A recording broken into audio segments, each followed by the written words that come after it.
Here are the difference between sirens and mermaids. Do you really know the difference between a mermaid and a siren? Most people think they're the same, but the truth is, they are two very different, very mysterious beings. And when we dive into ancient mythology and even the Book of Enoch, the story of the sirens becomes even more shocking. In Greek mythology, sirens were not half woman, half fish like mermaids. They were half bird, half woman creatures who lured sailors to their deaths with their hypnotic songs. Sitting on rocky islands, their voices were so enchanting that ships would crash on the rocks, never to be seen again.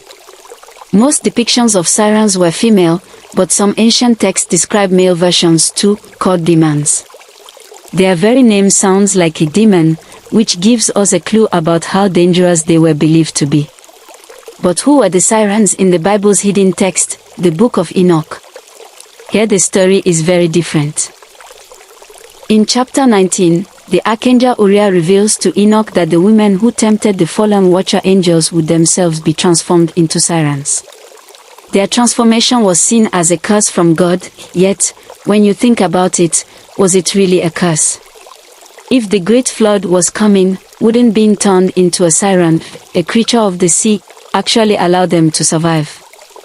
This raises deep questions about whether these women became cursed beings, or survivors of divine punishment. Over time, history blurred the lines. The birdwoman sirens of Greek lore eventually fused with the fishwoman mermaids of folklore, until the two became nearly identical in popular imagination. But originally, they were not the same at all. One lived on rocky islands with wings, the other in the ocean with a tail. So now you know, sirens weren't always mermaids. They were dangerous, mystical beings tied not only to Greek mythology but also to the mysterious Book of Enoch. What do you think? Were sirens truly cursed women of the watchers, or powerful survivors of the flood? Let me know your thoughts in the comments below. And don't forget to like this video, subscribe, and turn on the bell so you never miss another deep dive into hidden history, mythology, and the mysteries of the spirit world. Most people think mermaids and sirens are the same thing, but they are not. In Greek mythology, sirens were half woman, half bird creatures who sang sailors to their deaths. Some were even male, called demons, which sounds a lot like demon. But in the Book of Enoch, the story changes. It says the women who tempted the fallen angels were cursed and became sirens. Was that really a curse though? If the great flood was coming, maybe turning into sea beings actually helped them survive. Over time, history mixed them up, and sirens became confused with mermaids. But originally, one had wings on rocky islands, the other had tails in the ocean. So, are sirens cursed women? Or survivors of the flood? What do you think? We have already seen how the siren began as a winged woman in Greece and later became tied to the curse of the watchers in the Book of Enoch. But the story doesn't end there. In fact, sirens and their oceanic sisters, the mermaids, appear in traditions all over the world, always carrying the same mixture of beauty, danger, and mystery. Let's first look at how the Greeks themselves evolved the image of the siren. In the earliest centuries, sirens were almost monstrous, bird claws, wings, and human faces. But by the classical period, their appearance softened. They became more human-looking, sometimes even drawn entirely as women, with only symbolic wings at their sides. Why the change? Because stories changed to match culture. The more people feared the unknown dangers of the sea, the more sirens transformed into beings who belonged to the waters rather than the air. By the Middle Ages, Christian Europe began to interpret sirens as symbols of lust and temptation. In church carvings and manuscripts, you will often see mermaids holding combs and mirrors. The comb symbolized vanity, while the mirror represented pride. These sirens were not just myths anymore, they were moral lessons. Priests used their image to warn men of women's beauty, which could lead to sin and destruction.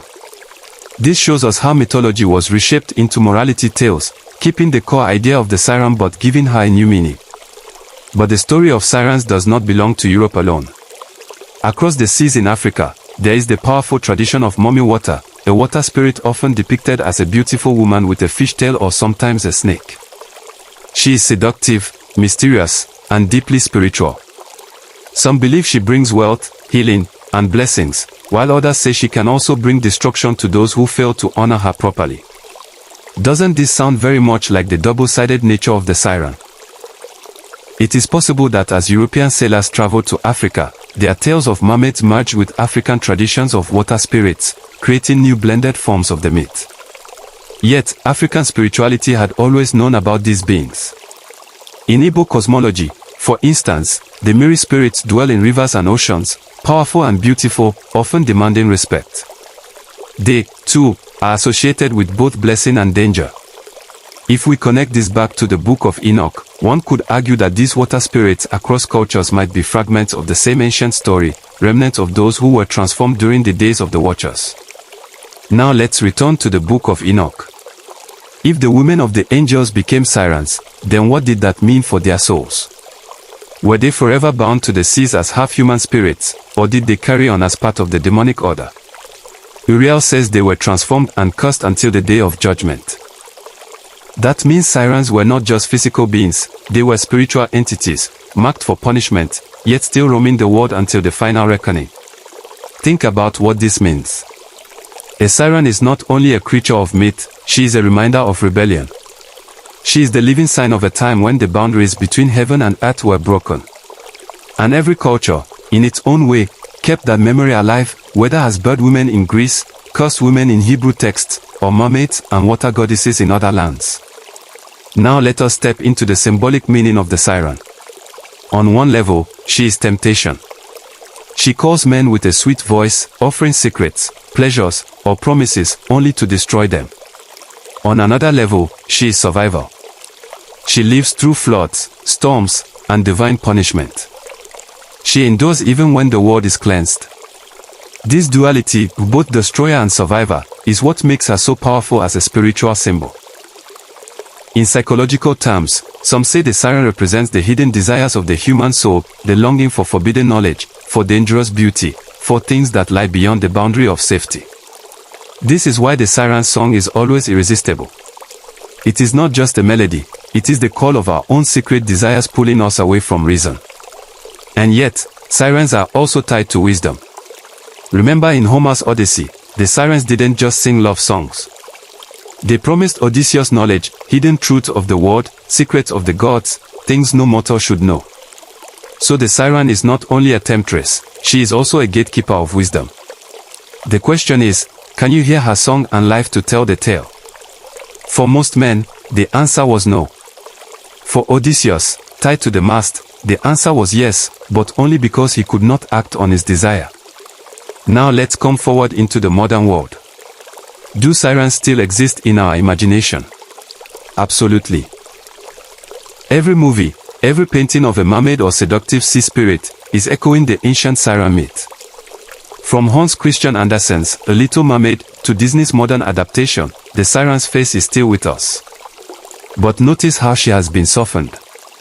In modern stories, the mermaid often wants to become human, to love, to live among us. The danger is downplayed, the destruction almost forgotten.